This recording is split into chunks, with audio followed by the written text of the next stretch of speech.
Deixa eu me apresentar, meu nome é Joseane Pires, tá? Eu já tenho mais de 15 anos de prática clínica. Eu fundei o GESCLIP quando eu tinha 6 anos, mais ou menos, já de caminhada na clínica. Então, eu fui solicitada para dar aulas, né, tanto de técnica quanto de prática. E foi quando eu comecei. Então, o GESCLIP começou como apenas um grupo de estudo, e depois, com o tempo, depois de 3 anos, ele começou a dar passos maiores e aí se transformou em um instituto. Hoje nós somos uma sociedade psicanalítica. E este mês agora está completando já 7 anos. Estamos aqui, né, transmitindo, levando a psicanálise de uma forma que eu gosto de dizer simplificada, com muita leveza. Então, sejam todos vocês muito bem-vindos e muito bem-vindas. Boa noite, Alan. Ótimo. Vocês podem interagir comigo, tá? Vocês podem me perguntar, podem falar. Assim que eu estiver falando e puder responder vocês, eu vou dar uma pausazinha e respondo também. Então, vamos lá para começar a nossa aula, porque eu não gosto muito de blá, blá, blá. Então, vamos lá direto no assunto. Então, a nossa aula é sobre os conceitos fundamentais. É muito importante, né, que todo psicanalista ou todo estudante que está começando uma caminhada ou que já está dentro da caminhada psicanalítica, ele possa sempre rever os conceitos básicos de tudo. É muito comum, e eu bato sempre nessa tecla, é muito comum ver pessoas que falam muito de Lacan, falam muito de Guin, Winnicott, muitos outros autores, teóricos, psicanalistas, e que às vezes despreza essa base. E é a base de tudo. É toda uma base que faz com que você possa ter uma mente analítica. Uma mente em que você possa olhar para o teu analisante ou o teu paciente, assim queira, como queira chamar, e que você entenda o que está acontecendo por trás disso tudo. Não é só repetir aquilo que um comentarista diz, alguém que fala sobre teoria, de prática, mas você saber exatamente o que pode estar por trás, né? Que eu digo assim, saber exatamente é no sentido de você entender todo o processo. Nossa aula aqui hoje, eu vou trazer tanto Freud como vou trazer também Lacan. No final, eu vou trazer alguns conceitos de Lacan que são necessários. Mas é preciso que vocês entendam que a base teórica de Freud é muito importante. Ok? Então, vamos lá para o nosso primeiro slide. Então, existe uma pergunta aqui que eu faço, como devemos tratar o sintoma na clínica psicanalítica? Como é que nós devemos perceber o sintoma? O que é o sintoma psicanalítico? Sabe, quando nós estamos atendendo, recebemos aquele paciente e ele vem com uma fala, aquela primeira fala, aquele primeiro momento que nós nos encontramos com ele, que ele traz algo para nós, aquilo é uma queixa. Não é uma demanda, não é ainda aquela necessidade que ele quer, que ele precisa trabalhar. A queixa é aquilo que é consciente. Então, ele chega para você e diz assim, olha, eu tenho algum problema com a questão, vamos dizer, de amizades, eu tenho uma dificuldade no trabalho, eu tenho um relacionamento difícil com o filho, com amigos, e aí ele vai trazendo as suas dificuldades, ele vai trazendo aquela queixa de uma forma que ele espera que você vá resolver. Ele aguarda de você que você consiga resolver tudo aquilo que ele precisa colocar em prática, porque você é aquele grande erro dele. Você é aquele sujeito suposto saber. Você é aquela pessoa, aquela figura em que vai dar a ele, né, toda a solução do que ele precisa. Então, quando ele chega, essa queixa dele é aquilo que ele acredita que precisa mudar e que precisa corrigir e que precisa transformar.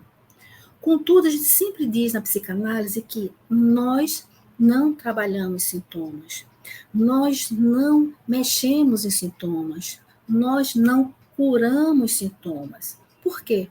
Porque o sintoma ele tem uma base, ele tem uma estrutura, ele tem uma necessidade para quem está ali. Então, como é que a gente vai tratar esse sintoma na clínica psicanalítica? Nós vamos tratar ele de uma forma que ele é apenas uma ponta de algo. Ele é apenas algo que vai nos trazer uma verdade, porque ele é uma verdade. O sintoma, ele apresenta uma verdade de uma forma mentirosa. É tão interessante isso, né? Como é que pode ser verdade e como pode ser mentira ao mesmo tempo? Então, é uma verdade, porque ele está ali com uma dor, mostrando um desprazer, mas, ao mesmo tempo, é uma mentira, porque aquela dor ali é apenas uma forma de driblar o seu desejo, de modificar, de tirar, né, ele vamos dizer, da resistência que ele não possa ir buscar. Isso, tá? Então, vamos lá, né? Então, essa queixa, né, é o primeiro contato que você tem. A queixa é aquilo que você escuta, mas que você não trabalha com ela. Você vai escutar, vai receber, e a gente vai atrás de muito mais coisas que tem ali. Então, tem uma frase que eu achei bem legal, eu vou aumentar ela aqui, para a gente ficar lendo bem, que ela diz o seguinte, olha, essa aqui é de Ézio do Reis dos Filhos, né? Numa escuta psicanalítica, o sintoma não é um corpo estranho que atrapalha, que deve ser eliminado, mas sim um elemento precioso, entre outros, que para possibilitar que o paciente compreenda a si mesmo, conheça-se melhor. Em outras palavras, tome posse de si como um ser desejante, que se responsabilize pelo seu desejo, seja para a sua felicidade ou seu sofrimento, independente do diagnóstico psicopatológico que venha ou não a receber. Então, observe essa frase, alguns pontos que ele diz o seguinte: ele não deve ser eliminado, porque ele é precioso. E aí a gente se pergunta, e muitos perguntam, como um sintoma pode ser precioso? Como um sintoma, algo que causa dor, ele deve ser mantido e não deve ser eliminado? E ainda mais, quando ele diz aqui que, mesmo que seja para a felicidade ou o sofrimento desse paciente, ele deve estar ali, ele deve existir. Nós, né, e aí eu vou abrir um parêntese aqui para vocês, nós não temos o direito de mudar nada de ninguém. Nós não podemos, com o nosso saber, ou com a nossa ética, a minha ética, a minha moral, o que eu acho que deve ser certo ou errado, modificar o outro. Querer colocar para o outro aquilo que eu desejo e aquilo que eu penso. O que eu desejo, o que eu penso, o que eu acho que deve ser bom para o meu paciente, isso é meu, mas não é aquilo que vai ser bom ou ruim para ele, porque é ele que tem que decidir. Então, quando o paciente ele faz algumas escolhas e que dentro dessas escolhas nós estamos vendo que ele vai dar errado, nós vamos vendo que aquilo não é tão certo, a gente vai ver que ele vai quebrar a cara, mas é ele, é um direito dele, ele precisa vivenciar aquilo. Ele precisa passar pela experiência, ele precisa fazer as escolhas que ele queira para a vida dele. E aí a gente deve lembrar que esse sintoma, ele está camuflado, como eu falei. Esse sintoma, ele vem de uma forma de desprazer, vem de uma forma como uma dor, porém, o que está por trás disso tudo é uma satisfação. Existe algo de bom ali por trás. É isso que a gente vai ver daqui para frente. Então, o que é que essa aula de hoje ela se propõe? Primeiro, né, a exemplificar esse sintoma na clínica. À medida que eu vou falando, eu vou trazendo alguns exemplos. E também, vocês vão sair daqui, né, entendendo, né, tendo uma escuta muito apurada e tendo vamos dizer, uma percepção de o que é um sintoma. Começar, às vezes, a tirar um romantismo ou querer ser o Deus de mudar o outro. Não é por esse caminho, né? Então, boa noite, Catarina, Jaqueline, Júnia, boa noite a todos vocês. Então, o que é o sintoma? Qual o seu propósito? Por que o sintoma é tão resistente e por que não devemos eliminá-lo?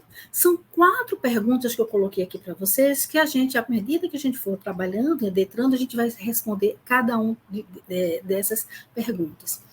Para que a gente possa entender, como eu falei no início, a gente vai voltar um pouquinho na história e a gente vai para aqui, ó. Vamos falar um pouco sobre o sintoma. O que é o sintoma? Né? Como foi que ele surgiu? Então, quando a gente chega lá na época de Freud, né, a gente vai fazer um pouquinho histórico para entender o sintoma hoje, o que é que acontece? O sintoma era visto como, o sintoma histérico era visto como uma mentira. Ele não existia. Ele era uma ilusão. Então, as pessoas que sofriam e que tinham aqueles sintomas, por não ter nada registrado no corpo, por ser apenas uma questão psíquica, que naquela época não se dava tanta importância, então era uma mentira. Quiné fala sobre isso, a mentira daquela época. Quando Charcot ele começa a provar que por trás aquela doença, por trás daqueles sintomas, existia algo mais estruturado, ele muda um pouco a percepção desses sintomas histéricos. Ele dá uma modificada. Quando Freud entra também na história, Freud quer ir um pouco mais além. Freud quer entender o que tem por trás de tudo isso, qual é a estrutura que faz com que aquele sintoma ele se presentifique, ele se origine, ele esteja ali naquele momento. Então, nesse momento aqui, né, a gente vai ver que o sintoma ele tem duas fases. A fase anterior, em que era tido como uma mentira, e uma fase posterior, que vem depois de Freud, que ele começa a fazer toda uma estruturação. Freud também, na hora que quando ele começa a estudar a questão do sintoma, ele vai ter etapas. Ele não descobriu o sintoma como nós descobrimos hoje. O que nós trabalhamos hoje, né, lá atrás, foi tudo um passo a passo, uma caminhada para que ele fosse descoberto. Então, nós vamos ter aqui, né, nessa evolução sintoma, 3 fases. A fase antes de 1900, entre 1900 e 1920 e após 1920. O que é que vai acontecer antes, né, desse antes aqui de 1920? Então, nós temos, deixa eu pegar aqui a minha ficha, porque o meu vídeo aqui tá ruim, tá? Gente, não estou conseguindo ler, tá? Peguei aqui. Então, o que é que vamos ter aqui, né? Os principais pontos da época em que ele trabalhou foi que ele reconhece os relatos de suas pacientes como fantasias produtoras de sintomas. E um outro ponto que também foi bem relevante é que ele reconhece a impossibilidade de domar o inconsciente e torná-lo consciente. A impossibilidade. O que é que tinha acontecido? Então, quando Freud descobriu lá com Charcot que aquelas histéricas tinha, né, ele podia ter uma história por trás daquilo, ele já tinha recebido antes de Bloy a história de Ana O. Ele já sabia que era possível. Bloy trabalhava com o método catártico, trabalhava com a hipnose, e Freud foi também trabalhar com a hipnose, buscando que aquelas mulheres falassem algo através da hipnose, fosse buscar dentro das histórias dela algo que pudesse dar sentido ao sintoma que elas estavam sentindo. Então, esse foi o primeiro momento. Depois, Freud começa a perceber que tinha algo mais além.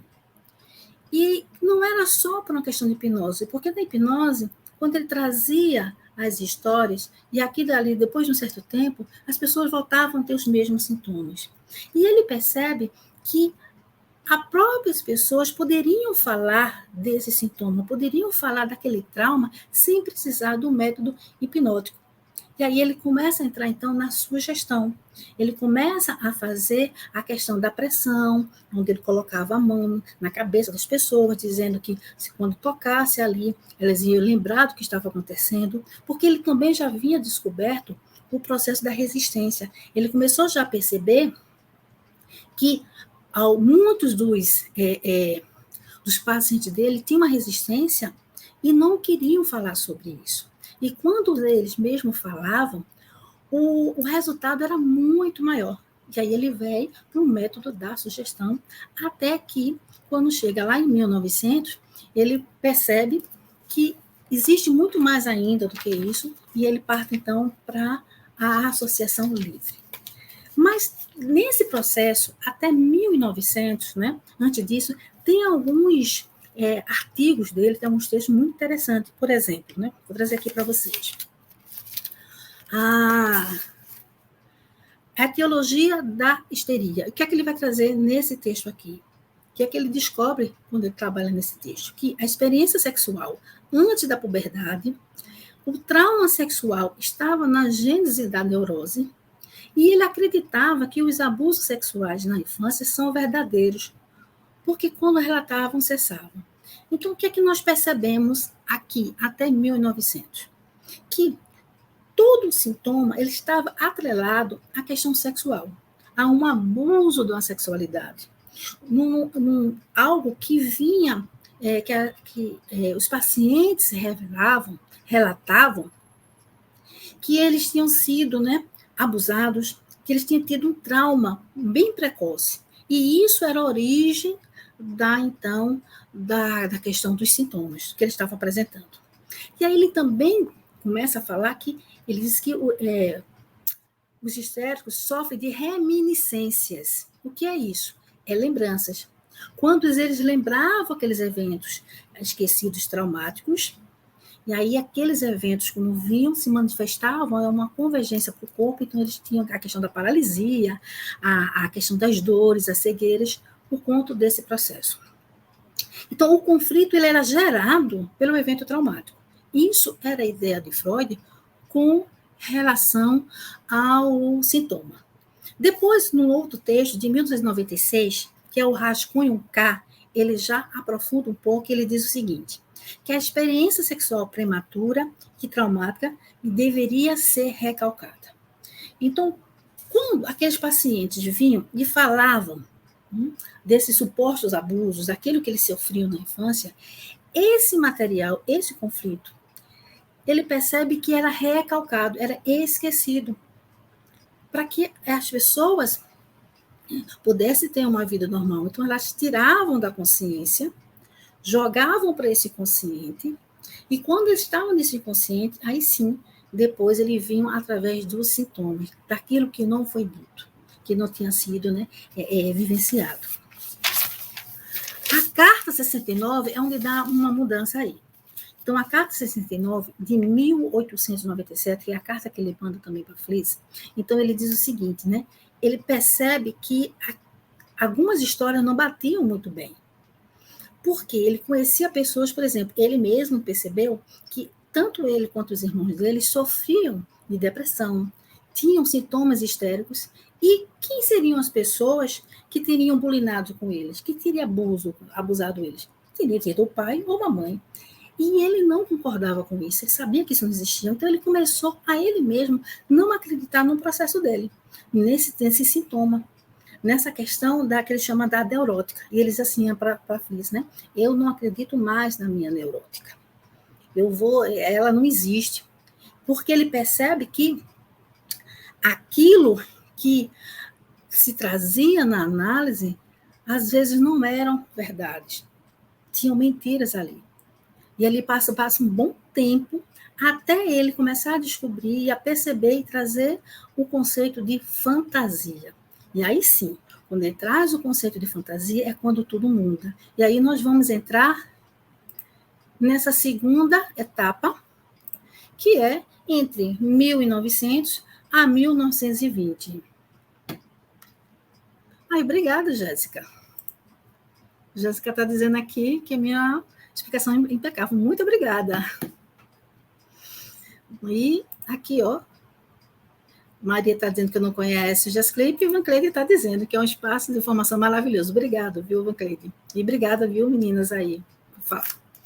Então, vamos voltar aqui. Deixa eu tirar agora esse. Pronto, tirei. Então, entre 1900 a 1920, nesse período, qual foram as principais descobertas? O princípio do prazer e o princípio da realidade. Então, é nesse período que ele percebe. Vamos voltar sempre um pouquinho. Eu vou e volto para a gente começar a entender o processo. Então, Freud estava lá, né? Descobriu que existia um sintoma histérico, que tem uma causa, ele busca a causa, ele descobre a questão do trauma infantil, a questão da sexualidade, né, com a criança. Depois ele percebe que aquele processo não era tão verdadeiro. Existia casos em que, sim, poderia haver abusos e há casos que não. E aí, sempre eu gosto de trazer casos, né, em que a gente vivencia, e claro que quando a gente traz algum caso em público, a gente não conta o caso todo, a gente, né, tenta mudar um pouco para que o paciente ele fique anônimo, no anonimato.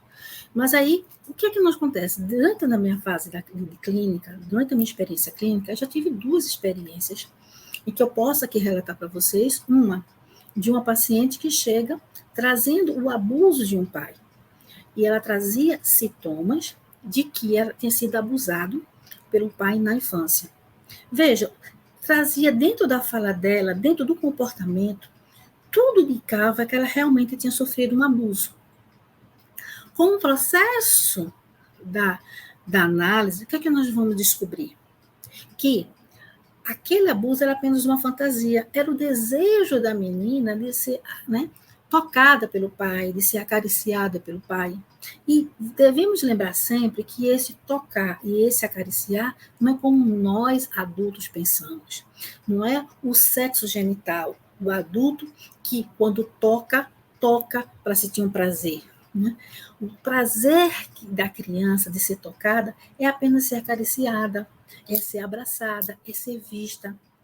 É ter um carinho a mais, né, de que ela, da necessidade que ela tem, por exemplo, quando ela vê um pai abraçando a mãe, ela quer também ser abraçada. Ela vê um pai com carinho com o irmão, ela também quer esse carinho. É esse o processo que acontece. Então, um primeiro ponto é que todos nós precisamos começar a reeducar a nossa mente para entender e separar a sexualidade do adulto e a sexualidade da criança. É muito comum a gente ouvir falar assim, né? Para Freud tudo é sexo, para Freud tudo é questão de sexualidade, mas só que geralmente não se entende que tipo de sexualidade é essa. Né? O que é essa sexualidade que ele tanto fala, que a gente tanto fala sobre isso. Então, vamos lá, voltando aqui para o texto, certo? Eu falei 2 exemplos, né? Então, um exemplo foi esse, e um outro exemplo, que também foi uma fantasia, era de um paciente que dizia que tinha sido bulinada também, abusada por um irmão. E ela trouxe isso, ela dizia, olha, eu não consigo olhar para o meu irmão, porque esse meu irmão, toda vez que eu vejo ele, eu lembro que eu sofri um abuso. E o que é que vai se revelar no processo de análise? O que é que vai se mostrar no processo de análise? Que este irmão não tinha feito nada com ela. Ela era uma criança de 3 anos que tinha visto o irmão e um amiguinho junto com uma outra amiguinha, eles três juntos, brincando na questão sexual. E ela viu isso, observou, sentiu o desejo de ser aquela menina, porque a diferença de idade era muito grande. Ela tinha 3 anos, o irmão tinha 15 anos. Então, ela queria também estar ali brincando, ela também queria aquele movimento, ela não sabia o que era aquilo. Ela queria aquele movimento. E, ao querer aquele movimento, ela se viu naquele lugar. E, ao se ver naquele lugar, ela fantasiou isso, e ali é o princípio da realidade. É o princípio, é o princípio dela. Né? Eita, calma. Então, faltou um nomezinho agora, gente. Calma, cadê que eu digo? É a realidade psíquica agora. É a realidade psíquica dela. Então, aquilo para ela era uma verdade. Então, quando o teu paciente chega, quando ele traz algo dentro do sintoma dele, dentro da fala dele, por mais que você perceba que aquilo não é uma realidade factual, é a realidade dele. É um outro ponto que a gente precisa entender do sintoma. E é um ponto também muito importante de que nós não podemos ouvir, isso é importante, nós não podemos ouvir além da fala dele da clínica. Por exemplo, eu tenho uma paciente mulher, então chega o marido dela e vai me falar, ela está falando isso para você, mas ela é isso, isso, aquilo, outro. Ou eu fico escutando de outros parentes ou amigos falas sobre essa minha paciente, ou esse meu paciente, e que ele não me contou. Então, nós não podemos estar nesse lugar. O que ele fala, o que esse paciente fala, é o que é importante, é porque é a realidade dele, é aquilo que ele precisa trazer para nós. Desculpa. Então, temos isso. Quando foi na conferência a conferência 17 de 1917, o que é que ele traz nessa conferência? Que os sintomas neuróticos têm um sentido que se estabelece de acordo com a vida dos indivíduos que dele padecem. Então, ele tem um sentido, ele tem ele tem um porquê, mas isso tudo tem a ver com o teu analisante, tem a ver com aquela pessoa que está trazendo isso. E ele traz também que as cenas infantis são fantasiadas e nem sempre são verdades. Isso ele vai trabalhar nessa conferência 17. Na conferência de 23, também em 1917, ele já vai trazer outra questão. Ele diz o seguinte, né? São duas forças que estavam em luta e se reconciliam quando ele começa a trabalhar a questão da formação de compromisso. Então, na formação de compromisso, ele vai trazer em 1917. Deixa eu ver aqui mais. São esses dois pontos que ele traz. Fiz uma colinha aqui, tá, gente? Eu esqueci a data. E aí vamos para após 1920. E em 1920, ele vai trazer 3 textos importantes também, né? Desse a mais dele, desse entendimento com relação ao sintoma. Ele vai trazer, né? Além do princípio do prazer, que é de 1920, ele vai trabalhar o sintoma, inibição do sintoma e angústia, de 1926, e ele também vai trabalhar o sintoma na análise terminável e interminável.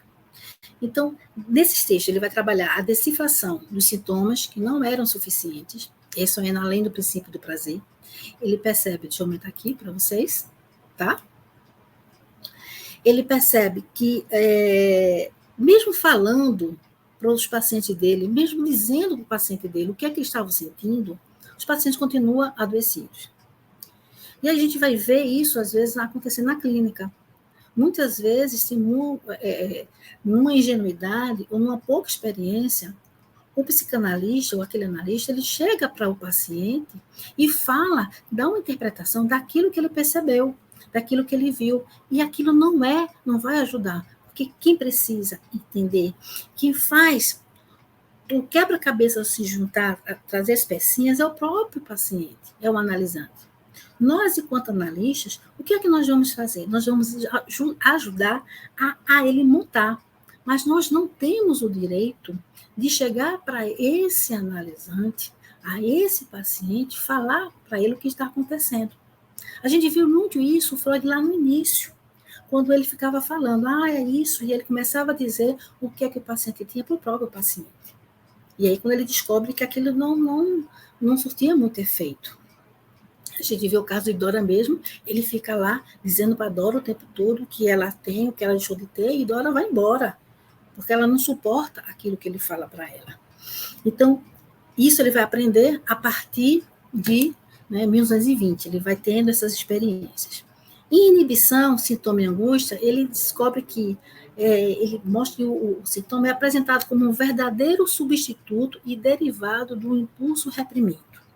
E o sintoma como uma resposta a uma satisfação insuportável. Então, o sintoma, ele tem um porquê. Aquele impulso, aquela lembrança, aquilo que aconteceu com aquela criança lá atrás, ele vem se manifestar através desse sintoma. E aí vamos lembrar bem que o que é uma formação de compromisso, que é justamente como são essas duas energias, as duas forças entre o id e o superego, que eles entram em acordo para que esse desejo venha à tona de uma forma disfarçada. Então, Nara está dizendo aqui, ó, né? O analista termina reproduzindo uma postura intrusiva que o paciente já viveu lá atrás. Exatamente, Nara. Muito bom isso. Então, às vezes nós queremos ocupar um lugar que não nos pertence. É muito libertador quando nós percebemos que nós não temos o direito ou nós não temos o poder de mudar nada no paciente. É ele que tem que fazer as escolhas dele. É ele que precisa decidir o que ele quer, o que não quer, como aquela frase que eu li no início, em que, mesmo que se for para o mal, né, se for algo que vai trazer sofrimento dele, mas é uma escolha dele. É ele que precisa tomar essa decisão. Até porque a decisão que eu tomar para ele será minha e não a dele. Decisão. Então, o que ele escolher é dele. Sempre eu pergunto, sempre quando eu estou começando dando aula de prática clínica, eu sempre pergunto o seguinte, da seguinte forma, né? Se a gente colocar em percentual aqui, quanto, né, de percentual cabe ao psicanalista e quanto cabe ao analisante? De 10, de 1 a 10, né, de intervenção. Então, vamos dizer o seguinte, né? Um psicanalista, né, ou analista, quanto ele intervém na clínica, no processo do analisante? De 0 a 10. Né? Quando. Fernando está dizendo aqui que o analista fica ansioso. Fernando, quer dar conta logo, quer antecipar o processo. Né? Quanto seria? Então, muitas vezes, né, alguém diz 10, 20, 30. Eu quero fazer essa pergunta aqui agora, tá? Para vocês aqui, né? Em percentual, de 1, né, de 1 a 10. Quanto é a intervenção de um psicanalista no processo de análise do seu analisante? E aí eu sempre surpreendo as pessoas. Por quê? Porque a conta, às vezes, não bate. Às vezes, as pessoas, né, elas colocam um valor muito maior do que aquilo que um psicanalista ele vai ter realmente interferência. Eu sei que tem um delay aqui, mas eu vou colocar então, vou responder. Então, nós, né, apenas utilizamos 10% no processo de análise, 10% apenas é o que nós vamos dizer, contribuir com o processo do analisante. 90% cabe a ele. Não é nosso. Então, quando eu estou diante do meu analisante, o que eu vou fazer? Eu vou dar para ele, né, ferramentas, eu vou usar a técnica para que ele mesmo possa fazer a sua análise, para que ele mesmo possa se analisar, que ele possa entender o processo que ele está vivenciando. É esse. A Catarina está aqui, ó, 10%. Eu acho que é o delay que existe aqui para nós. Então, é esse nosso papel, ajudar ao nosso analisante para que ele mesmo possa dar continuidade à sua análise. Não é dentro do processo que ele vai ter essa transformação, é fora do processo. Então, o que aconteceu aqui em 1920, tá? Quais foram os destaques, as maiores descobertas que ele teve aqui, né? Então, foi que o sintoma, como efeito lacunar, como mensagem passiva de interpretação, se toma como satisfação pulsional que resiste ao tratamento psicanalítico. E a adesividade libidinal porque algumas pessoas não conseguem desligar suas catexias libidinais de um determinado objeto e deslocá-lo para outro. Então, são os pontos principais de 1920 em diante que ele traz. Que o sintoma tem uma mensagem, que existe uma satisfação que resiste ao tratamento. Então, lembra quando eu falei daquele paciente que quando ele chega com uma queixa, a gente não vai mexer dele, porque se mexer naquela queixa ali dele, ele vai embora. Aquilo é a resistência, ele vai ter uma resistência, porque aquilo está onde está o prazer. E por que tudo isso acontece? Tá? Porque por que tanta resistência? E agora a gente vai falar um pouco, e a gente vai entrar aqui, ó. Sim, agora a gente vai falar um pouco sobre Lacan. Eu quis fazer esse apanhado, esse passo a passo de Freud, para que a gente possa entender todo o processo. E para que também nós não venhamos a estacionar ou só ficar nessa base. Então, o sintoma não vem só, aí a gente vai ver agora Lacan, não é apenas só por um abuso sexual, que dor na fantasia ou na realidade o paciente percebeu. O sintoma, ele não é só as lembranças, essas reminiscências que fica ali fechado. Tem muito mais coisa por trás disso, tá? E aí, ó, Francisco está dizendo aqui, coloca aqui, ó. A demanda dele é no tempo dele. Freud fala que o analista só deve fazer uma pontuação para dar vazão ao analisante. Fernando, existe, na questão da interpretação, a gente precisa ter muito cuidado, tá?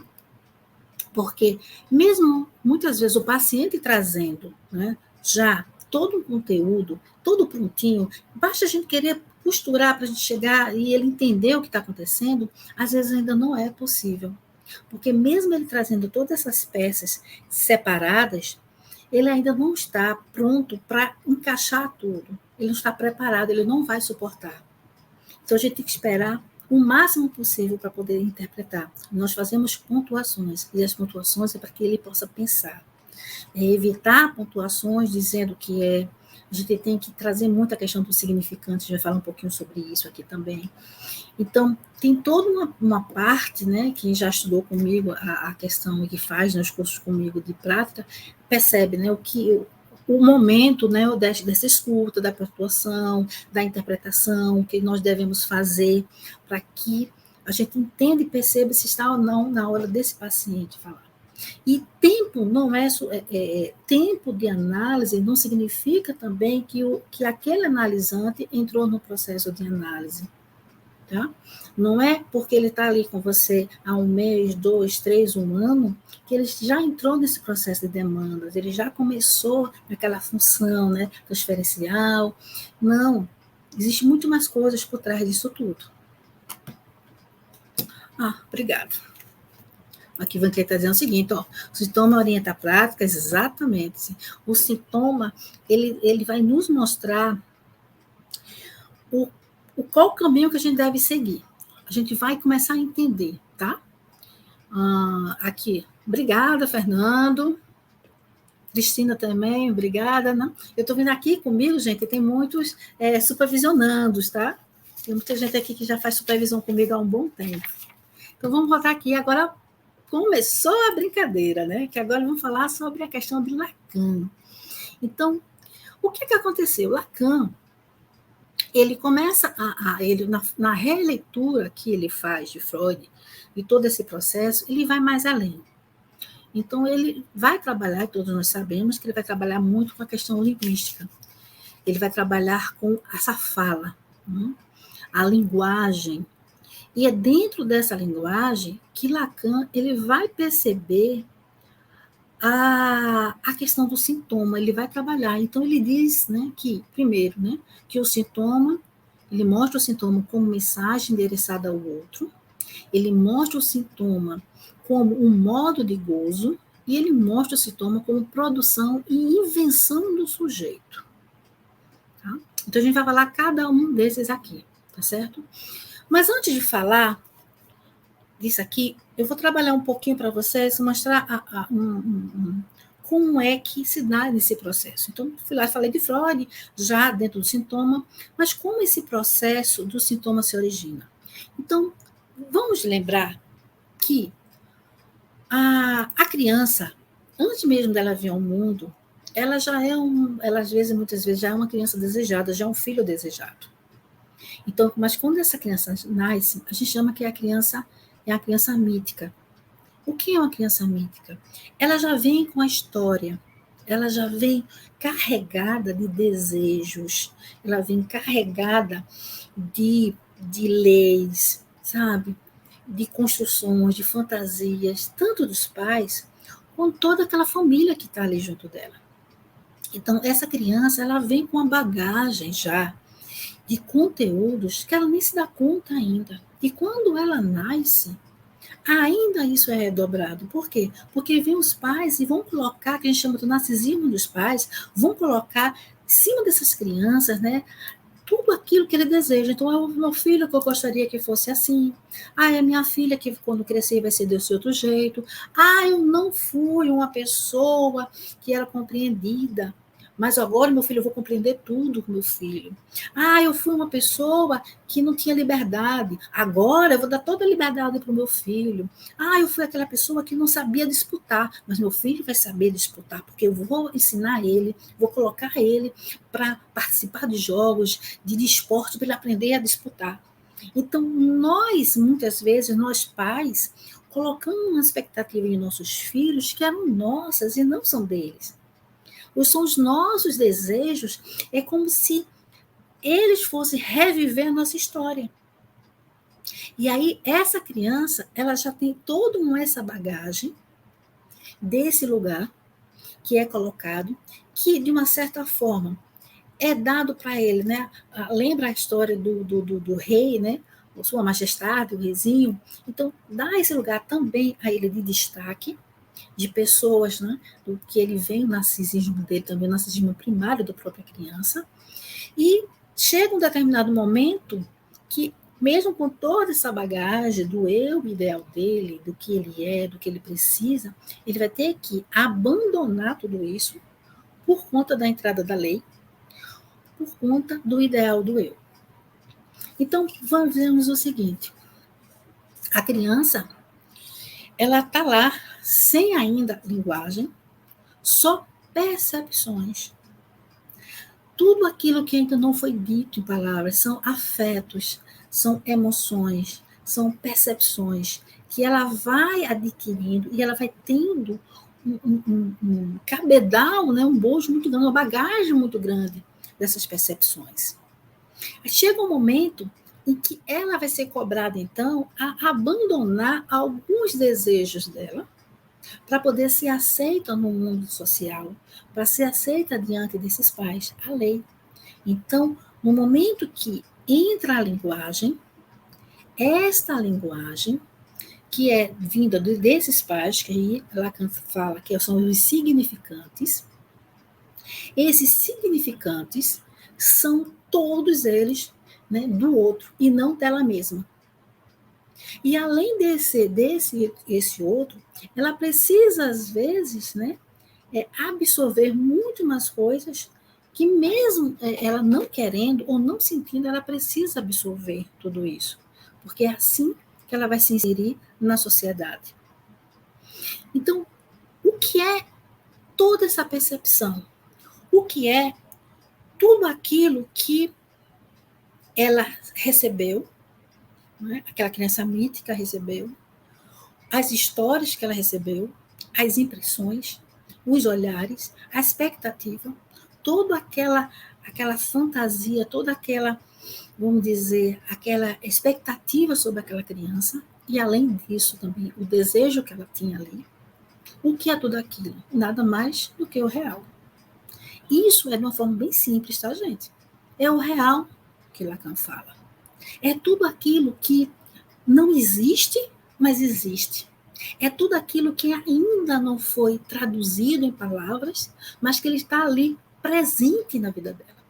E quando entra a linguagem, quando entra esse simbólico, essa tradução, que aí eu preciso dar nome aos objetos, eu preciso dar nome a sentimentos, isso é os significantes. E esse significante não é meu. Esse significante, meu no sentido da criança, não é da criança. Esse significante é do outro. É o outro que vai me emprestar. E eu vou, a partir desse significante desse outro, a partir do que este outro está falando, de que esse outro fala, é que eu vou começar a também a me colocar, a me ver a partir desse outro. E é isso aqui que a gente vai trabalhar. Então, o que Lacan vai trazer como a questão do sintoma? É que tudo aquilo ainda que não existiu, tudo aquilo que aquela criança sentiu, percebeu, ela viveu sem estar ainda nomeado, ela vai precisar nomear, e vai precisar nomear a partir desse outro, daquilo que o outro me dá. E, além disso, tem que ser aquilo que o outro me deu e que é aceitável ao outro. Não pode ser apenas aquilo que eu desejo, mas tem que ser aceitável ao outro. O outro tem que aceitar isso que eu estou colocando. Então, o sintoma, ele vai transformar aquilo que é irreal, que é o real, ele vai transformar aquilo em palavras, e as palavras vão ser deslocadas, né, à medida que eu vou tendo outros objetos. Então, eu tenho um objeto, esse objeto aqui é algo que eu desejo, que eu quero, mas existe algo proibido. Existe algo interno que diz que não, que eu não posso adquirir este objeto. Esse objeto, vamos dizer, é a caneta. Então, o que é que eu vou fazer com esse objeto aqui? Eu vou substituir por um outro aceitável. Um outro, né, que tem o significante de caneta verde, caneta azul, caneta verde. Esse caneta verde aqui é aceitável onde eu estou. Essa caneta verde aqui, as pessoas conseguem me receber porque ela é verde. Mas para que eu possa ter essa caneta verde, eu tenho um sofrimento. Eu vou negar que eu queria uma azul. Eu vou apenas ficar com essa verde. E é nesse processo que nós vamos, né, trabalhando. Por isso, Lacan, ele fala muito dessa questão da linguagem, porque são esses significantes. São aqueles sentimentos que a criança teve e que ela precisou nomear através do outro, mas que aquela nomeação, às vezes, não é a real. Não, desculpa, não, eu vou dar outro nome, tá? Não é a realidade dela. Ela precisou usar, porque aquela é permitida. Então, vamos ver cada um tópico desse. Até aqui tudo bem, gente? Tá tranquilo até agora? Vocês pararam de falar comigo? Então, vamos lá. Então, o sintoma como mensagem endereçada ao outro. Deixa eu ver aqui, tá? Melhor. Ótimo. Todo mundo está dizendo sim, muito bem. Quem é esse outro? E por que ele é endereçado a esse outro? Lembra? Quando eu acabei de falar que esse outro é o grande outro que a gente chama, né? São esses pais.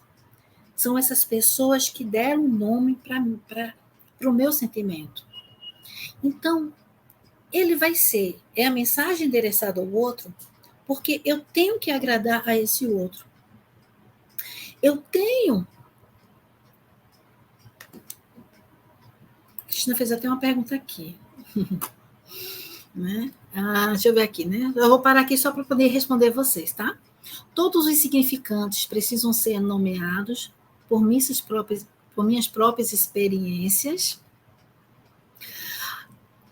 Nós vamos nomeando a partir do momento que a gente vai dando conta deles e aqui ele vai deixando de deixar de não existência para uma existência, tá? Os significantes não são nossos, né? É do outro. Foi o outro que me emprestou, foi o outro que me deu. Quando eu falo de algo, por exemplo, vamos colocar aqui um exemplo bem prático aqui para vocês, tá bom? Para vocês, a gente tentar entender. Eu tenho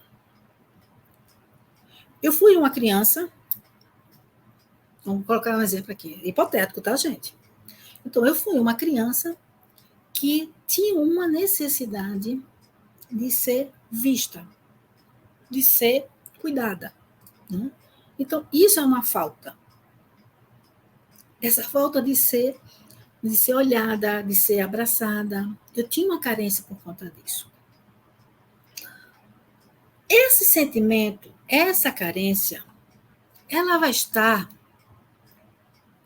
de uma forma que ainda não consegui verbalizar.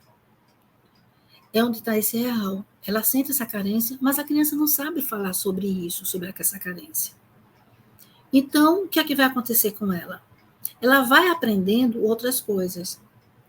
Ela vai aprendendo que, quando ela está na sala de aula, que ela faz um trabalho bem feito, a professora olha para ela e passa a mão na cabecinha dela e diz assim: ai, que trabalho bonito, você é muito boa nisso tudo. Essa professora, ela me lembra um pouco, né? Pela hierarquia dela, ela vai me lembrar um pouco esse meu pai. Então, o que é que vai acontecer? Aquela carência que eu tinha, que ainda não tem nome, começa a ter um nome. E qual vai ser o nome agora? Fazer bem feito todo o meu trabalho. Vem sendo bem feito. Se eu fizer bem feito, eu vou ser vista. Se eu fizer bem feito, eu vou ser tocada, acariciada. Então, esse, vamos dizer que seria o S2, o significante 2. O primeiro, de origem, queria ser tocada por meu pai. Mas eu agora vou ser o bem feito. A palavra bem feito é a da minha professora. O tempo vai passando, essa professora vai embora, e esse bem feito se torna perfeito. Então, agora, tudo que eu tenho que fazer tem que ser perfeito. Por quê? Porque o perfeito é o bonito, porque o perfeito é aceito. E, no perfeito, eu sou aquela criança que gosto de cozinhar. E aí eu faço um bolo, e o bolo fica delicioso, sem nenhum defeito. Um bolo perfeito. Aquele bolo passa a ser agora, talvez, o objeto que eu vou investir. Eu começo a cozinhar. Por quê? Porque aquele bolo foi ele que me levou ao perfeito. Então, nós já temos o bem feito, o perfeito. Depois, esse bolo vai se transformar em uma outra coisa, vai se transformar numa festa da escola, já na minha juventude. E lá na minha festa, lá na juventude, né, quando eu levo um bolo e tem um menininho que olha para mim, e aí eu dou o bolo para ele, e a gente começa a namorar, e aí ele diz para mim que eu sei dançar muito bem. A minha dança contagiou ele. Ó, deixei o bolo lá. O bolo, ele atraía ele pelo bolo, mas ele falou da dança. Aí a dança passa a ser, então, ou saber dançar perfeito. Depois, aquela dança, eu só estou trazendo exemplos bons, tá, gente? Depois, aquela dança vai se transformar em uma outra coisa. Aquela dança, vamos dizer que eu vou fazer um teatro e eu dou mal. Aí eu faço mal o teatro. As pessoas não me reconhecem como uma boa atriz. E eu caio em depressão por conta disso. Quando eu vou para análise, aí me pergunto, eu vou trabalhar porque eu estou em depressão, E aí, para juntar, para entender que eu não fiz bem o papel do teatro, e eu vou pegar um significante, a gente vai pegar uma palavra que eu possa estar repetindo ela, e aquela palavra, eu pergunto, por exemplo, o teatro, né? Lá no teatro, o ritmo era outro. Eu não conseguia acompanhar o ritmo da turma, da trupe. A trupe tinha um ritmo muito avançado, eu era muito devagar. E aí eu escuto esse ritmo e pergunto, ritmo, né? O que ritmo é para você? Fala sobre ritmo. E aí ela vai começar a falar do que lembra de ritmo, e aí chega lá na juventude. O ritmo lembra a dança. Aí lembra o menino que ela conquistou ele por conta da dança. Porque foi a dança ali. E aí ela vai falar que a dança era muito gostosa. Gostosa, né? É uma palavra que chama atenção. Então, o que é gostoso? Gostoso, ela vai lembrar do bolo. Mas falar em gostoso, tem um bolo que eu levei para lá. Aquilo é bem legal. Eu gostava de cozinhar bolo. Porque eu fazia bolos, né? E como eram os bolos? Os bolos eram perfeitos. Olha, veja como a gente vai descendo. A gente vai pegando uma palavra, vai pincelando, e aí ela vai para o perfeito do bolo. Do perfeito do bolo, ela vai falar do bem feito. do bem feito, do trabalho, e aí ela vai chegar no pai. Mas isso é um trabalho, sabe, de escavação, é um trabalho lento, não é um trabalho tão rápido assim, para a gente chegar nesse processo, até chegar, né, nessa carência do se pai, ou às vezes nunca chegar.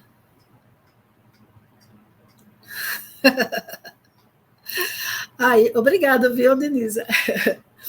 E vou chegando até onde, nesse pai. Mas é isso que Lacan vai trabalhar. Então, aquele sentimento do pai, daquele desejo é o real, é aquilo que ela não deu conta ainda, é aquilo que não existe existindo. É uma dor que ela não percebe. Mas veja, é uma dor de um desejo de ser acariciada, que vai bater lá com a lei da castração, com o do incesto, que não pode. Então, são vários fatores que vai dificultando, às vezes, esse falar. E a gente vai perceber lá na frente que a gente nunca vai chegar nessa verdade. É como a gente vai trabalhar o objeto perdido. O objeto perdido ele pode ser a primeira mamada, o objeto perdido ele pode ser o primeiro olhar, o objeto perdido pode ser o primeiro toque. Nós não sabemos o que é objeto perdido, mas estamos em busca dele, que é a falta dele. Por isso nós somos sujeitos desejantes, porque a gente está sempre buscando aquilo que eu nunca tive. Então, a criança, ela vai ter, se a gente for buscar lá no fundo mesmo na questão da pulsão, a criança ela vai ter naquele momento a fome. Então, na hora que ela chora para a fome, que ela recebe o peito da mãe, ela sente aquele prazer. Então, ela saciou a fome, mas ao mesmo tempo ela teve um prazer. E quando ela sente fome de novo, a memória dela, né, os traços menímicos dela vai trazer o quê para ela ali naquele sentido? Eu quero de novo aquela mamada, eu quero sentir aquele prazer. Só que quando ela vem, ela nunca mais vai sentir aquele primeiro prazer. Até mesmo porque naquela primeira mamada que ela mamou ali, aquilo deixou de ser o primeiro. Não é mais o primeiro.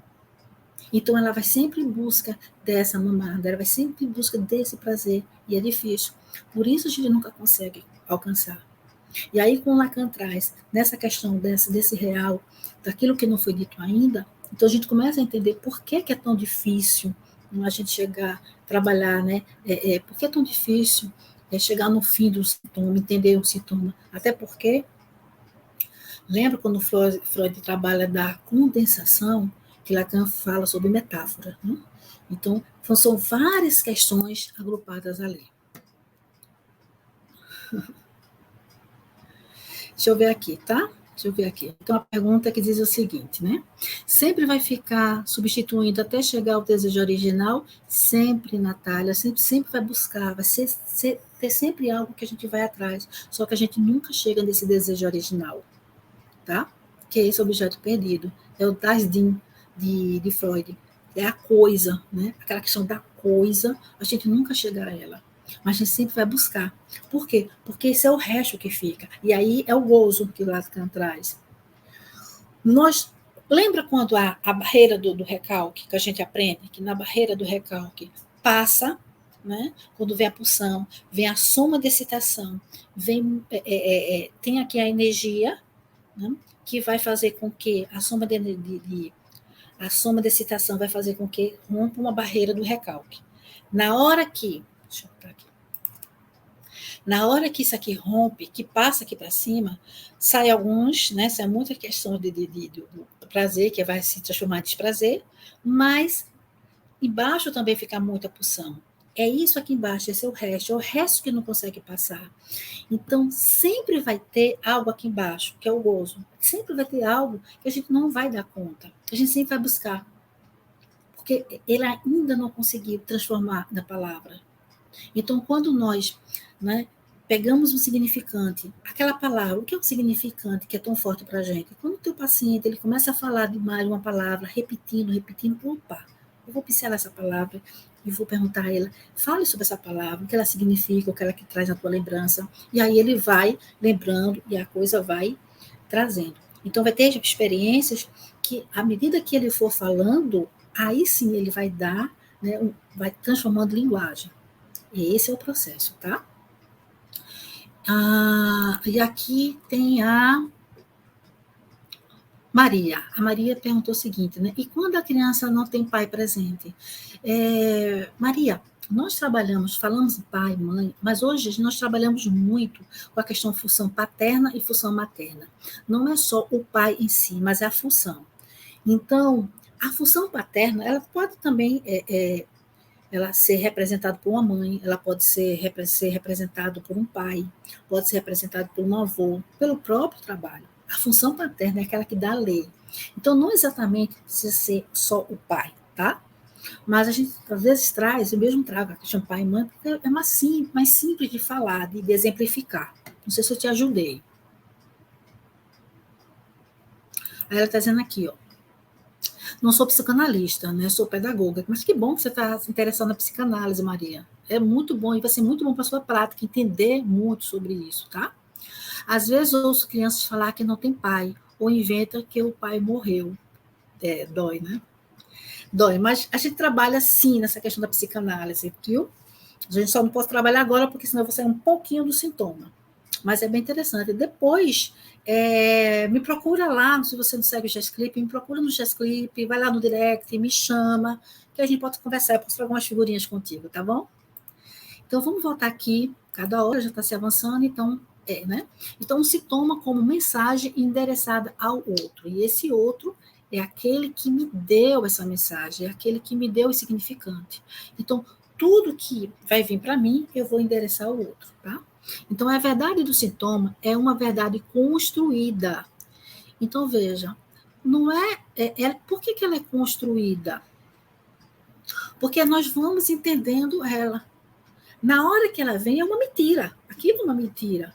Não é? Vamos dizer, eu tenho raiva de você porque você fez algo para mim e que eu não suportei. E às vezes não tem nada a ver com isso. Eu não suportei porque você me lembra um objeto primário meu. Eu não suportei porque aquilo que você fez mexeu comigo com alguns conteúdos meus. Não foi que você que fez isso.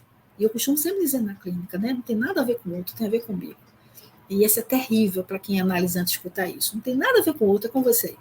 Tá? Então, essa verdade ela vai ser construída, porque o sintoma é uma mentira, é uma verdade disfarçada de mentira. Tá? Quem trabalha muito bem isso, e eu adorei, foi Quiné, no livro dele, está até aqui, ó, que é esse aqui, ó, A Descoberta do Inconsciente. Esse livro aqui, A Descoberta do Inconsciente, e foi um dos que eu li muito para falar sobre vocês hoje. Ele fala muito dessa questão da verdade. Ah, de nada, Maria. Então, vamos lá. Né? Então, numa análise, busca que a palavra plena surja por meio da transferência e do trabalho de retificação subjetiva.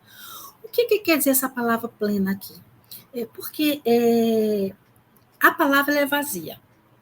Quando o paciente ele fala para as outras pessoas, ela é vazia, ela não tem a força e não tem o conteúdo, tá?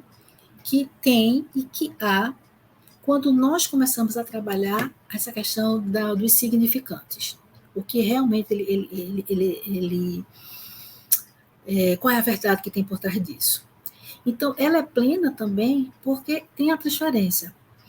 Ele vai começar a buscar em nós, né, a repetição dessas situações, né, que ele vivenciou no passado. Nós somos ali, né, uma figura primária, nós somos ali aquele objeto que ele está demandando amor, que ele quer atenção. Então, ela passa a ser plena por conta da transferência e do trabalho de retificação subjetiva, no qual o sujeito pode se implicar com aquilo mesmo que o faz sofrer, se dando conta de uma ponte em seu sintoma, assumindo sua história. Então, o que é uma retificação subjetiva? Lembra quando falei que quando ele chega, ele traz uma queixa. Tudo é culpa do outro. Então, o outro que faz isso de errado, foi o outro que me fez isso, o outro me provocou, eu sou assim porque o outro desse jeito. Ele não consegue se ver no processo. Na retificação subjetiva, ele vai se implicar no processo. Essa palavra plena é quando ele se implica, e é por conta dessa transferência, ele está buscando em nós esse sujeito suposto saber, aquela pessoa que vai dar conta do recado, aquela pessoa que vai ajudar ele a resolver tudo, né? Ele vem com a dependência toda para nós. Ou ele vem de uma dependência, ou ele vem de uma forma também reativa, tá? Que é outra diferença negativa. Mas ele vem buscar isso em nós. E aí nós vamos devolvendo para ele que o saber é dele, não nosso. E nesse momento, quando ele vai percebendo esse saber dele, ele vai se implicando, ele se vai vendo no processo. Ele vai ver que a dor que ele sente não é o outro que colocou a dor nele, mas ele tinha conteúdos internos que provocou e que potencializou aquela dor que ele sentia. Então, esse aqui, ó, é esse processo, uma das coisas que ele fala. Então, ele vê que o que ele faz sofrer tem a ver com ele mesmo. Então, ele vai assumir a história dele, ele vai se perceber na história dele. Segundo ponto, né? O se toma como objeto de gozo. E é aquilo que eu falei, né, para vocês, o que é o gozo? É o resto. É aquilo que ainda está lá, que está por vir. Então, o sujeito se sustenta não em um sofrimento, mas em uma satisfação. Por isso, para o sujeito é tão difícil abrir mão do sintoma, pois ele manifesta, mesmo que de modo invertido, a sua via de contentamento e sustentação. Vamos tentar lembrar aqui a questão bem básica, tá? A base de tudo. Existe o desejo, existe aquilo que ele quer, mas que é proibido. Existe aquilo que ele sentiu prazer, que ele sente vontade, que ele sente a falta, mas aquilo ali ainda está sem fala. Tudo aquilo ali, aquela pulsão que está lá, que a pulsão, ela é a questão da libido, né? O desejo, aquela energia sexual, aquela energia que é um prazer, aquele desejo prazer, ela está lá na barreira do recalque, está esquecida, totalmente esquecida. Quando, né, ela sai daqui, esse prazer, e vem para a consciência, então, por conta da formação do compromisso, ela começa, então, a vir de uma forma deturpada, então ela vem uma forma de desprazer. Por quê? Porque é a única forma do ego permitir que esse desejo se realize. Então, ele vai se realizar gerando um desprazer no sujeito. O que ficou embaixo não é o prazer? Então, tudo aquilo que ficou de resto é prazer. Então, ele sustenta o sofrimento, né? Porque é uma satisfação. Aquilo que está aqui é uma satisfação. Aquilo que está aqui é o desejo que ele quer.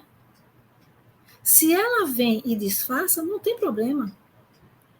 Porque ele está sendo alimentado por isso. A Juliana está dizendo aqui o seguinte, né? Deixa eu botar aqui, tá? O cliente vai nomeando, certo, dando sentido, mas como de fato acontece essa mudança? Essa retificação subjetiva seria uma ressignificação da sua dor? E quando essa dor vem de um abandono ou rejeição? Então, vamos trabalhar aqui um pouquinho, tá? Juliana, vamos lá. Quando ele vai falando sobre isso, ele vai se percebendo. Ele vai dando conta da sua história. Ele vai começando a perceber que a retificação, essa retificação, tá? Subjetiva é: eu não odeio isso, eu amo isso, eu quero isso para mim. Só que querer isso para mim vai de encontro a uma lei.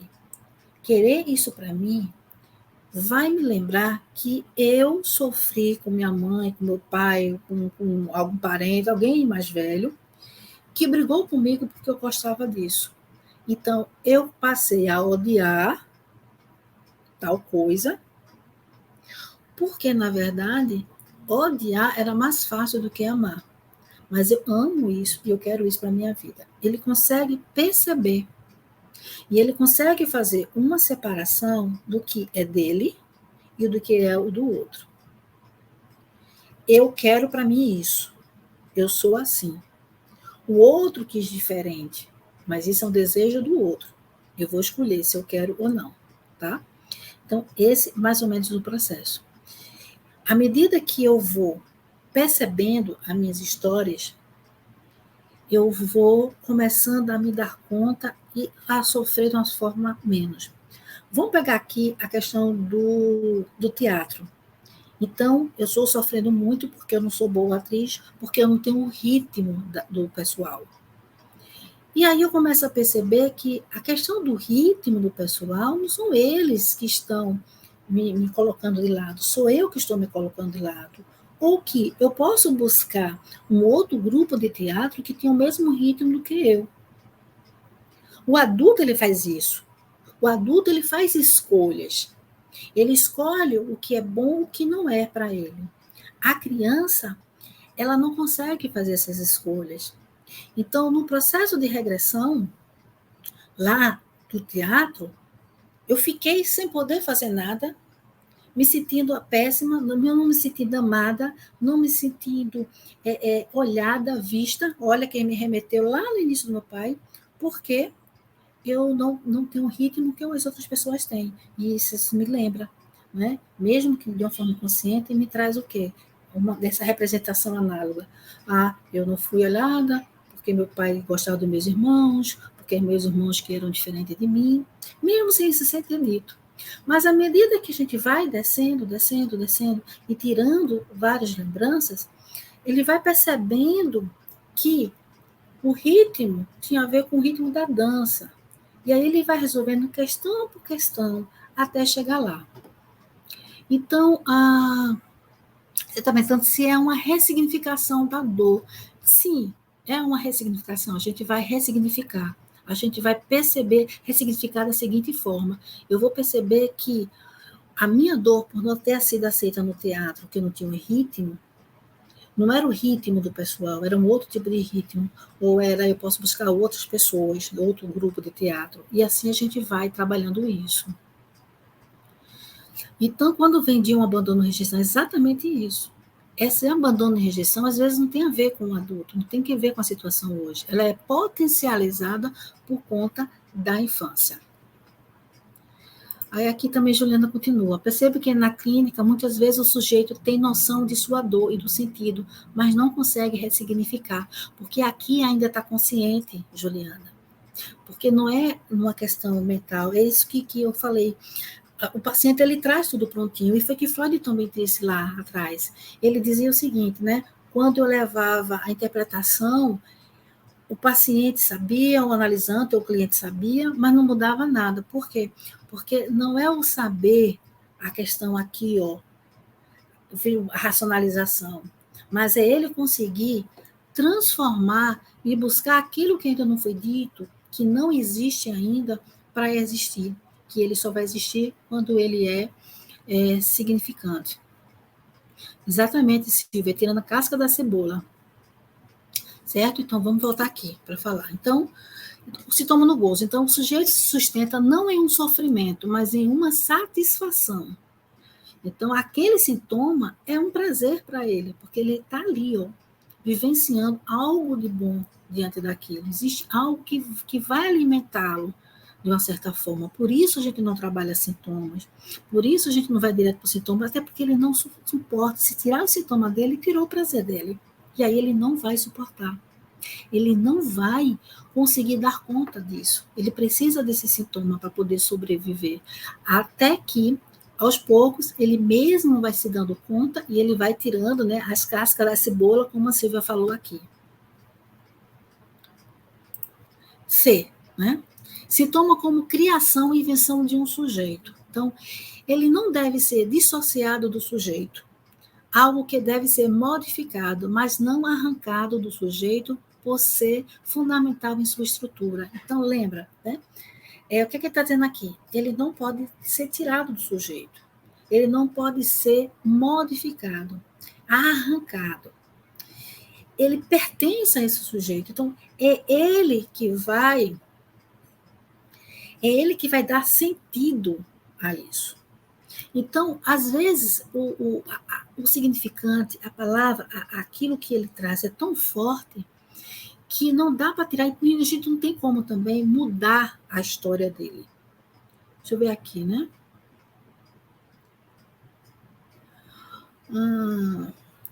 Fernanda, daqui a pouco eu te respondo, tá? Eu ia aqui com uma pergunta aqui, tá, gente? Com a pergunta não, né? Com a afirmação da Natália. Então, veja, Vamos colocar aqui que a criança ela foi tida como uma pessoa incompetente. Então, incompetente é algo que ela ouvia a vida toda dizer dela: você é incompetente, você é incompetente, você é incompetente, você é incompetente, você é incompetente. Tudo que ela fazia, ela é tido como incompetente, como burra.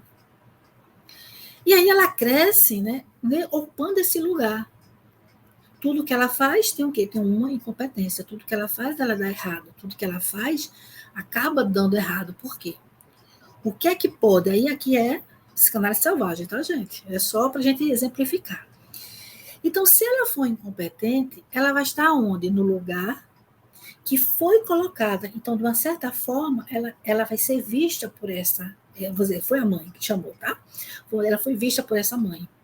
Quando a mãe chamava ela de incompetente, ela existia. Lembra daquele texto de Freud, Bate-se uma criança? Aquele segundo tempo, em que quando ele batia era porque ele se sentia amado. Então, o primeiro tempo é eu bate no outro, então eu sou visto, sou amado. O segundo tempo é eu apanho porque eu sou visto. Então, ser incompetente para aquela criança era a única forma em que aquela mãe conseguia vê-la.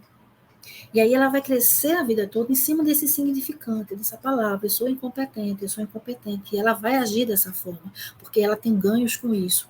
Na incompetência dela, ela é vista. Se ela for tão inteligente, talvez, né, ela lá na mãe, a mãe não gostasse dela e talvez ela perca a visão das pessoas. Mas ela é conhecida como incompetência. Quando ela se dá conta disso no trabalho e ela percebe que ser incompetente era para ter o amor dessa mãe, e ela não precisa mais disso, porque ela pode ter, a gente pode chegar no processo de análise que essa mãe a amava, ou se não amava, mas ela vai dar conta disso, né? Mesmo dentro do sofrimento. Lembra que a gente leu aqui? Então é chegar, mesmo que tenha algo que tenha prazer ou sofrimento, a gente tem que chegar lá. Então ela percebe que ela não era amada mesmo, é um sofrimento, mas ela consegue perceber isso, e ela diz: eu não preciso mais ser incompetente para isso.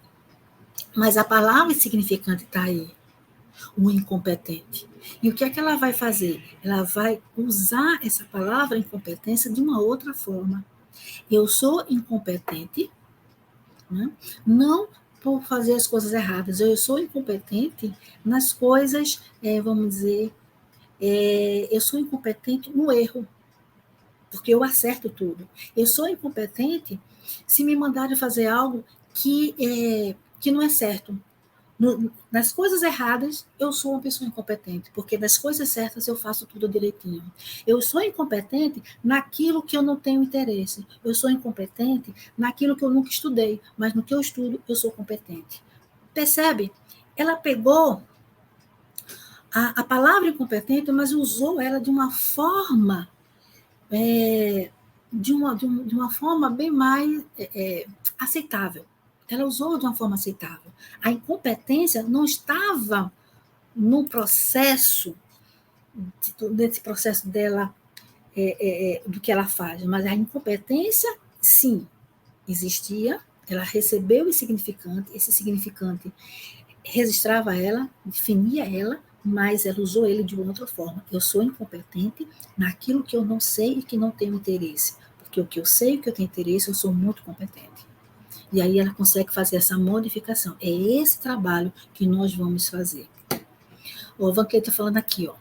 É isso mesmo, o sujeito suporta a si mesmo, respeitando-se e respeitando o outro é o caminho. É o respeitar a si, é o se conseguir.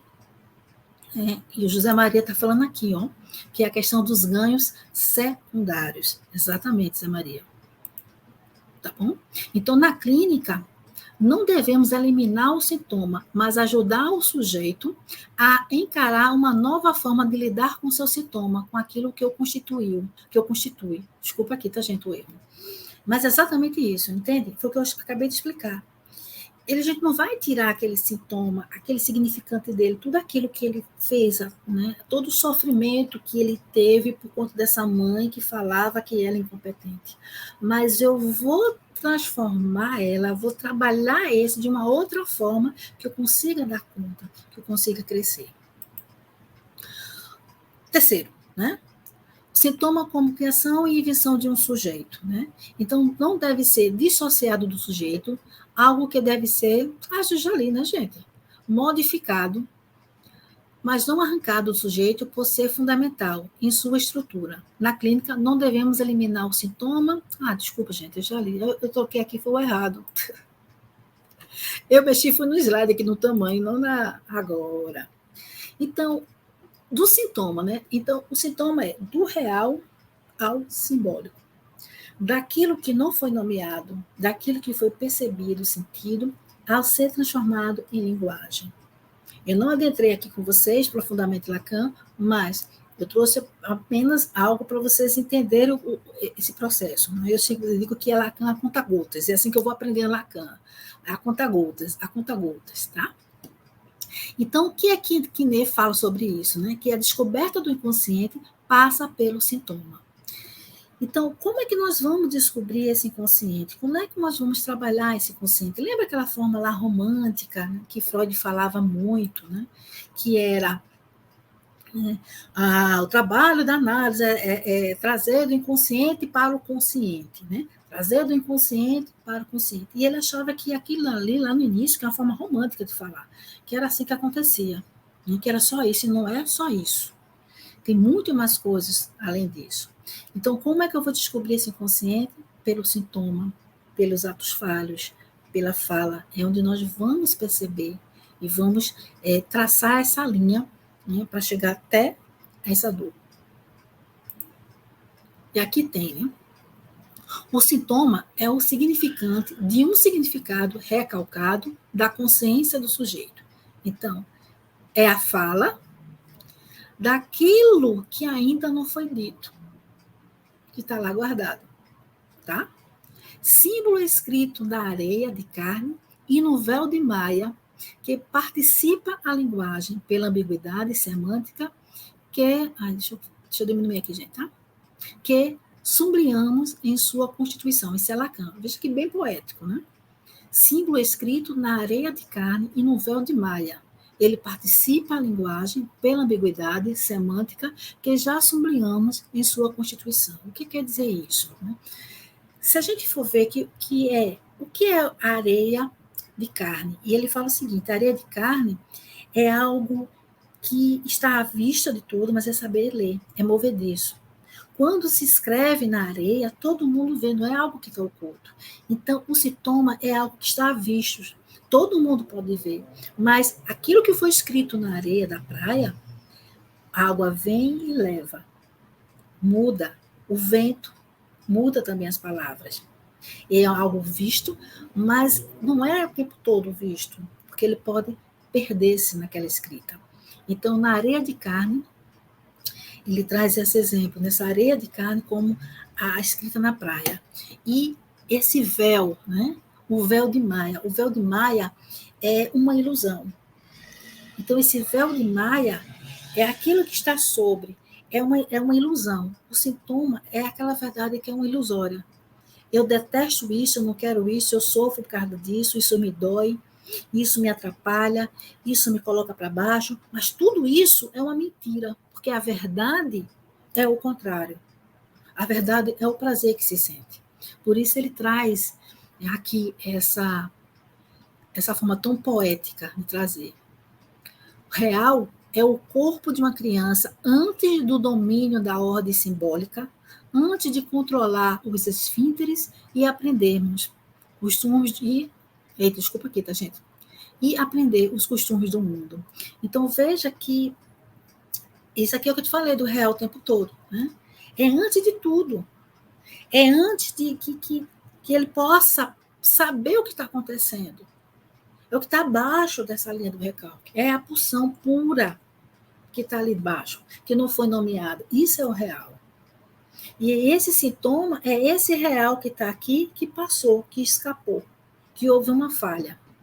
No curso da socialização, o corpo é progressivamente escrito sobre os escrito ou sobrescrito com significantes.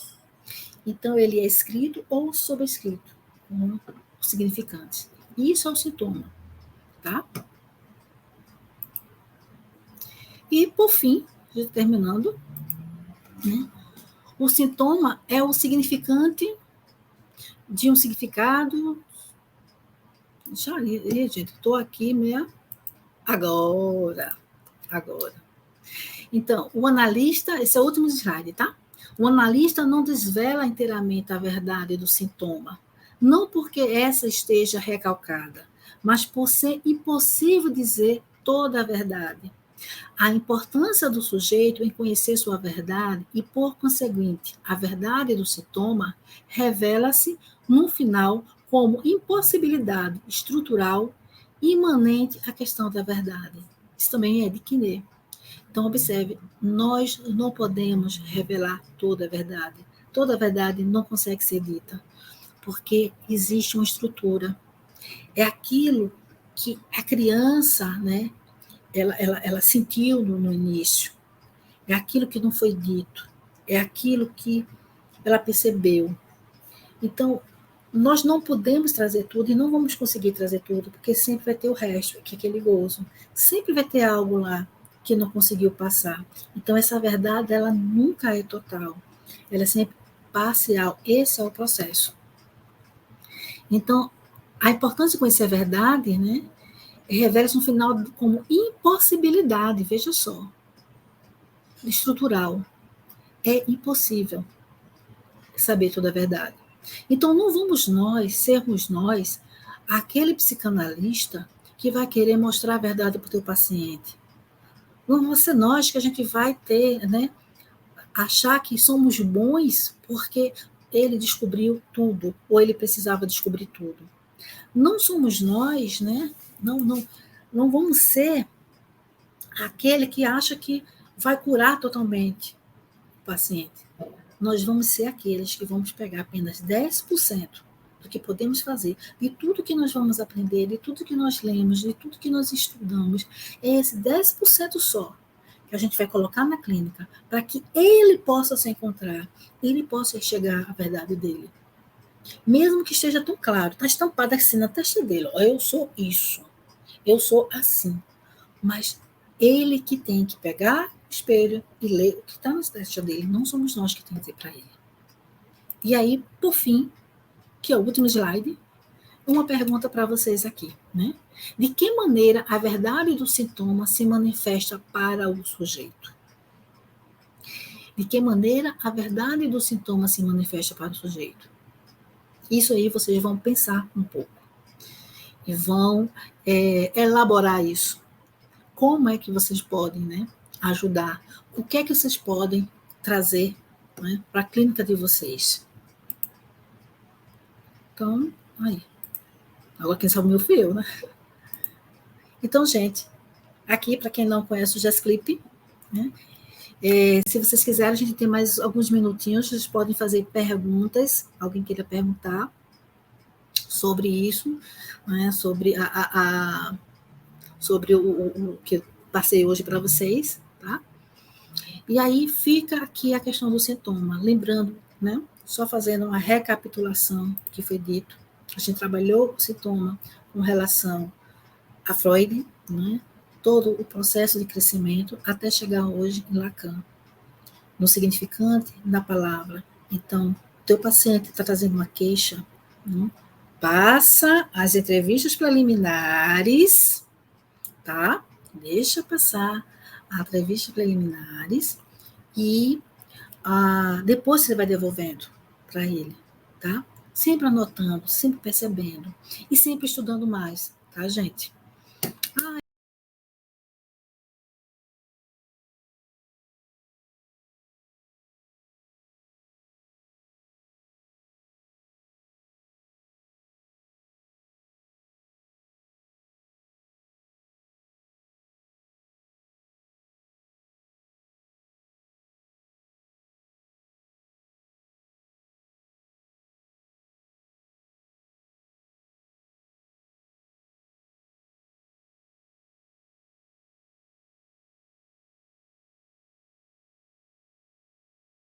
Obrigada, obrigada, gente. Aqui, Van. Obrigada, Van. Muito bom, muito obrigada, né?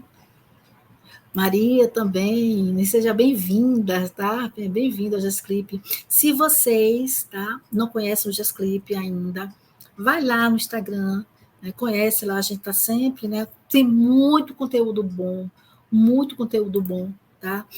Rico para vocês, para aprender, para ler, para instigar a leitura também. Aproveita, dá um like aqui se gostou, se não gostou, dá o likezinho, se inscreve nesse canal. Já estou pensando em fazer muito mais, né, aulas assim abertas. Eu fazia antes no StreamYard, mas aí eu nunca podia colocar público porque tinha a questão da imagem de outras pessoas. Aí aqui ficou melhor. Tá bom, aqui é Silvia. Josana, é possível o analisante conseguir chegar ao complexo de ética? Sim, a gente vai chegar lá e se trabalha sim, Silvia, muito. Porque ele vai se descobrindo, né? O que é o complexo, ele vai se percebendo. Mas isso não acontece de uma hora só, de uma hora para outra, não, tá? Isso é um processo de análise, isso tem tempo. Eu falo muito isso, a gente vê aquelas. A gente vê, né, em filmes, em revistas, aquela coisa toda, né? O paciente entrando em si, se pensando, analisando, isso é muito lindo, mas isso não acontece tão rápido assim, não, viu, gente? Isso demora um pouco para acontecer na clínica. Olha aqui, ó. Flávia está dizendo, né? As aulas de curso de Jasclip são sempre excelentes. Muito obrigada, Flávia. É aluna nossa. Vera, muito obrigada. Vera foi aluna, hoje é, né, uma psicanalista, já está, né, Vera, atendendo como psicanalista, formada pelo Jasclip. Alan está dizendo aqui, muito obrigada pela aula, foi excelente. Muito obrigada, Alan. Eu tento trazer muito mais base para vocês. Ah, massa, eu já me inscrevi. Juan, acho que é Juan, né, Diego? Muito obrigada, excelente, obrigado. Aula muito explicativa, muito obrigado. Esse é o meu objetivo, tá, gente? Eu sempre falo muito de trazer uma linguagem mais simples para você, para que a gente possa entender. Né? Então, quando você sai daqui e vai ler o complexo, vocês vão entender melhor. Mas, gente, muito obrigado. Eu vou terminar aqui a nossa aula.